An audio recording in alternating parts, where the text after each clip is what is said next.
Hey guys, what's going on? It's Ben here, and today I'm going to be doing a video which will be pertinent to what has been in the news yesterday and today, which is top 5 all-time NBA lineups.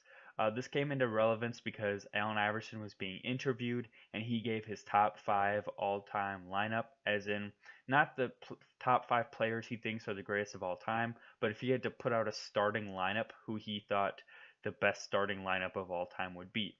So in this video, I will quickly review his starting lineup, point out why I think it's good, why I think it's bad. Then I will give my own and basically come up with reasons for that and elaborate on why I chose who I chose a little bit. And I don't have a ton more besides that, but I just want to give you guys my input on that. And if you want to give me your input, feel free to leave it down in the comments, or if you want to criticize my lineup, feel free to do that too. I like hearing from you guys, and without further ado, let's get into it. So Allen Iverson's all-time starting five, he had Steph Curry at the point guard, Michael Jordan at the shooting guard, Kobe Bryant at the small forward, LeBron James at the power forward, and Shaquille O'Neal at center. Now let me first start off with what I think is good about this lineup, and then I'll get into what I think maybe are the faults with how Iverson set this up.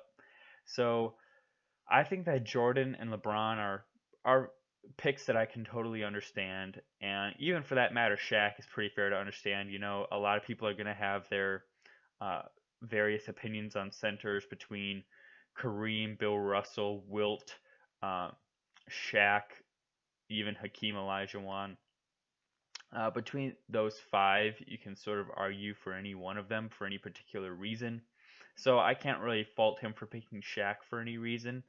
Um, but the problems that I see in this lineup are number one, having both Kobe and Michael Jordan. I think the fault in this is that really they do the exact same things and play nearly the exact same way. And I think with a starting five, you want each guy to be able to bring something unique to the table. Now, do they bring good things in that they're both good wing defenders? Yeah. Uh, can they both score really well? Yeah. But do they score in the exact same way? Yes. Do they both need the ball in their hands to be really effective? Yes. Can either of them play off ball effectively? Essentially, no. Uh, you guys might want to give me backlash for saying that they can't play off ball, but um, Kobe's always been the on ball guy, and Jordan didn't bring the ball up the court when they were on the Bulls. Scotty did, and Scotty would initiate the plays, but everyone knows that Jordan did bring it up uh, the second most often on that team besides Scotty, and Jordan did run the offense quite a bit, even though Scotty was the point forward and essentially the point guard. Jordan did handle the ball a lot of the times and just take the ball on ISO and score. So my problem is that those two guys really overlap and duplicate what each other does, and so you're really not getting enough variety in your lineup by having both of those guys. So that's one problem I have. And really, the only other problem I have with this lineup is choosing Steph Curry at point guard. Now, I realize that Steph Curry is a phenomenal player. He brings a lot of great things to the floor. And I think uh, he has merits to be picked for this position. But me personally, I don't know if I'd pick him. Maybe I would. It kind of depends. I'll get into that in a sec here when I talk about mine. But I think he's just so much of a defensive liability, more so than people realize, that it's hard for me to put him in at number one. He's probably equal to any point guard all time offensively, but defensively, he's quite a liability. So before I get into my all-time starting lineup, I want to do something a little bit off track real quick, which is just do my all-time starting five for offense, my all-time starting five for defense, and then my all-time starting five overall. So let's get into offense first. At point guard, I would pick Steph Curry. And just for clarification, these lineups, like all-time offense, it'd be like the team that I think would do the best all-time offensively. I know that, like, okay, I have Steph Curry as my first pick for point guard. I know that he wouldn't be good defensively, but I'm saying the best offensive team with no regard for defense. And likewise for the defensive team, I'm not really regarding offense all that much. So for the best offensive team of all time, I'd pick Steph as my point guard. I would have uh, Jordan at my two, LeBron at my three, and then at my four, I think I would have Kevin Durant, And at my 5, I would have, hold your breath right now, Dirk Nowitzki. Now, why? Now, okay, I think that the one that needs the most explaining is probably Dirk Nowitzki, and the reason is if you're gonna have LeBron and Jordan in a starting lineup, uh, you can't also have a center that can't shoot because essentially Jordan and LeBron aren't great 3-point shooters. They can't space the floor very well. LeBron especially. Jordan has a decent mid-range shot and LeBron has an okay mid-range and okay 3-point shot, but neither are great from the outside. They both like to operate for Jordan in the mid-range in the paint and for LeBron uh, in the short mid-range in the paint. So they do a I think LeBron likes to drive and kick a lot, or I know LeBron likes to drive and kick a lot. So having a guy like Dirk Nowitzki who doesn't need to operate with the ball in his hands, can stand on the wing and hit corner threes would be really effective, and can basically be one of the best spot up shooters of all time if that's what the role you want Dirk to play. Or if one of the other guys is having a bad night, any of these guys can take the ball and make it their night, Dirk included. As far as Kevin Durant and Steph, they're just in there because they're great shooters and they can, like Dirk, space the floor and let LeBron or Jordan kick and take over the games. I think on this team, LeBron would be taking the ball up the court most of the time. Uh, Steph would actually be more of like a glorified Kyle Korver in this offense, honestly. He would be just like out on the perimeter, stretching the defense out from deep 3-point land so that they have more room for LeBron and for Jordan to operate in that low post and for Jordan to set up on the block like he liked to do. So that's what I would say is the best offensive lineup of all time. As far as you get some premier spacing and you get two guys that like to operate the paint who can kick it out to guys on the wings and they can be deadly shooters. Now, of course, this team is very small, and if your starting lineup is going to feature like Shaq at center and like uh, Bill Russell at power forward, even though he's a center, but you could do that because he's only 6'9", then they'd probably get beat up a little bit. Or if you wanted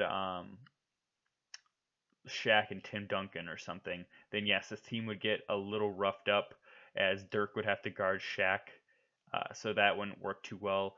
But as I said, strictly offensively, they would do amazing. My all-time defensive starting lineup is a little bit harder, but here I go. It's just hard because the metrics for defense are harder to measure, and there's no concrete way of saying, besides like all defensive team selections or defensive player of the year awards, the advanced metrics for older players are hard to come by, but here we go. Okay, so at point guard, I have Gary Payton, one of the few guards to ever win Defensive Player of the Year, the most recent guard to ever do it in the 90s. He's the king of steals. He is a really tough on-ball defender. He's called the glove for a reason. He just wraps you up. And if you don't know much about him, you should look him up because he's a phenomenal defensive player. Now, as the 2, this was hard, but I am going to go with Michael Jordan. He is a former Defensive Player of the Year. He is great at stealing the ball. He brings an intensity to this side of the ball, not only the offensive side of the ball, which a lot of people forget, but yes, I'm going to pick Michael Jordan. At the 3, I'm going with a Michael Jordan teammate, which is Scottie Pippen, a phenomenal defensive player. I think one of the best defensive players to ever not win a Defensive Player of the Year award. There's just not much. Or actually, you know what? I'm going with a mid video switch. I am going to put Dennis Rodman at the small forward. I think that just thinking about this in my head really quick, Dennis Rodman, 2-time Defensive Player of the Year, has the equal size of Scottie Pippen, has enough athleticism to keep up with any small forward or power forward, so you can put him in at the 3. He's a phenomenal rebounder, which is great on the defensive end, and he can lock players down. So I'm taking Scottie Pippen out. I'm going to make him the 6th man of this all-time defensive team. At power forward, on my all-time starting lineup for defense, I would have Tim Duncan, one of the best players to never win Defensive Player of the Year, much like Scottie Pippen.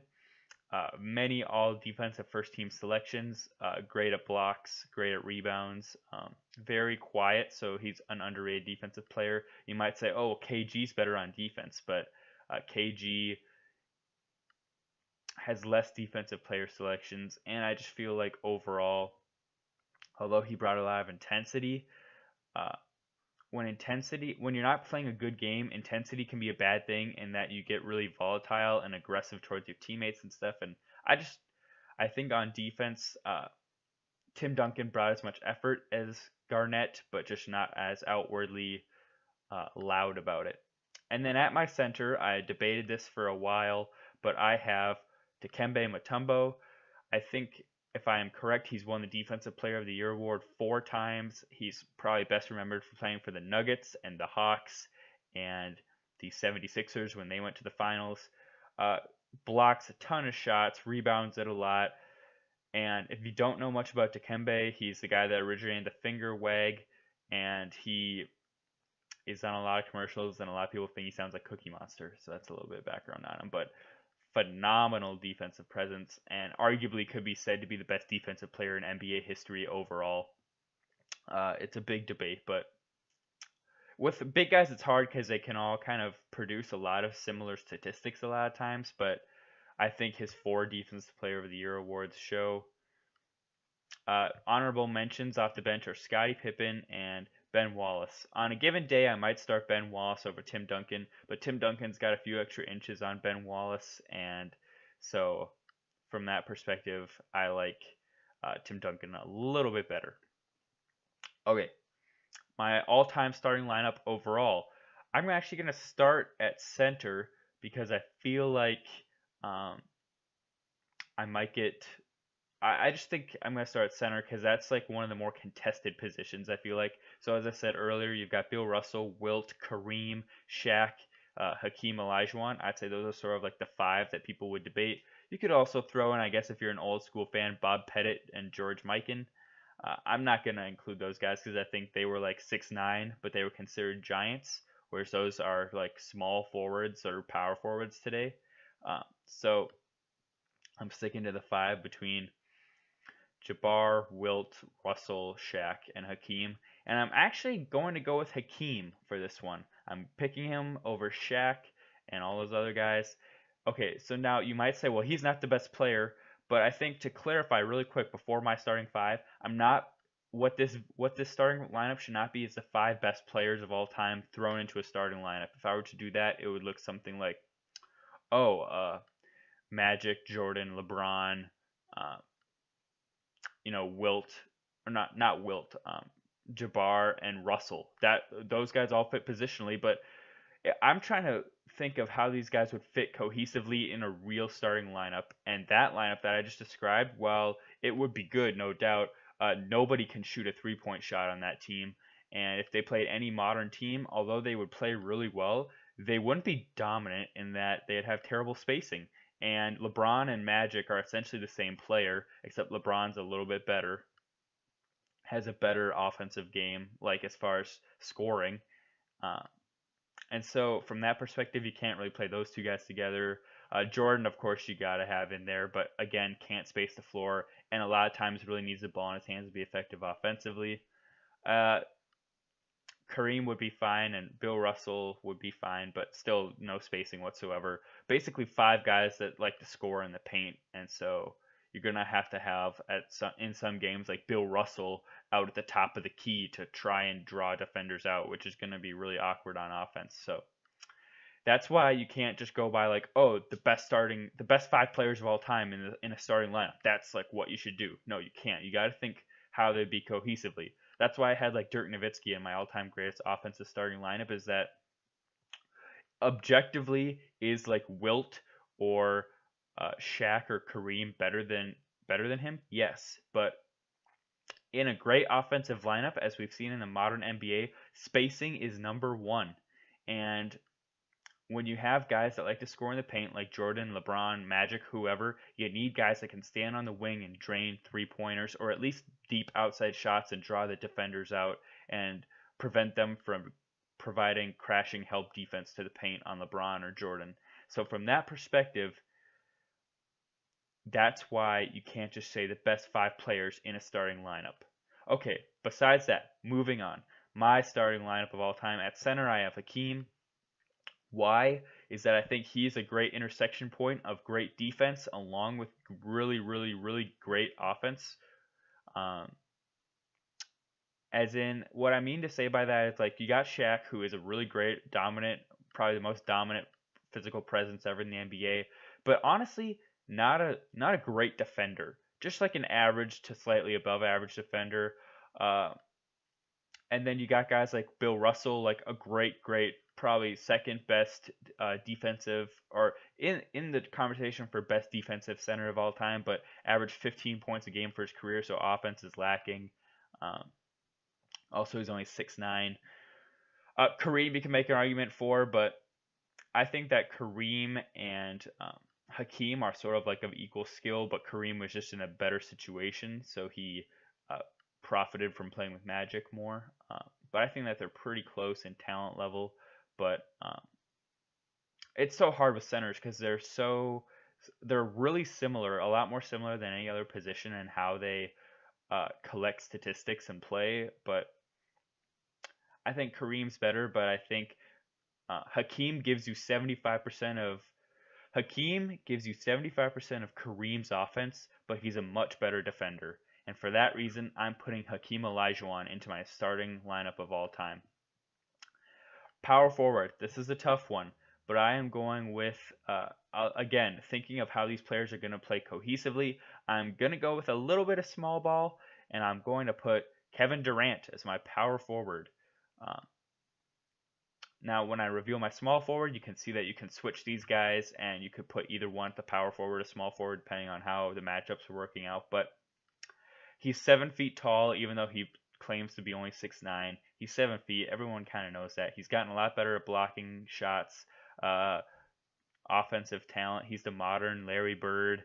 He can shoot from the outside. He can score on the inside. He can handle the ball a little. He can play a little bit of defense. He can kind of do a little bit of it. He can do some of everything, and he does it all well. So for that reason, I want Kevin Durant. And again, I want some spacing in this lineup, so I want Kevin Durant in my lineup. Now at small forward, I am choosing the guy that I just mentioned, which is Larry Bird. And now, yes, you can switch Larry Bird and Durant at either position, power forward, small forward. Larry Bird has a little bit of a more bulky, little bit of a bigger body, so if you have a bigger power forward, you might want to put him on him. But if you have a smaller team, you can put Durant at power forward. It doesn't really matter. You can switch those two around. They're pretty similar players, and I know I just said that you don't want carbon copies of each other, but I was thinking, how do I get some spacing into this lineup? And Larry Bird is a great 3-point marksman. He didn't take a ton of 3-point shots, but everyone knows he was a dead-eye shooter from the outside. And in today's NBA, he would be basically Kevin Durant.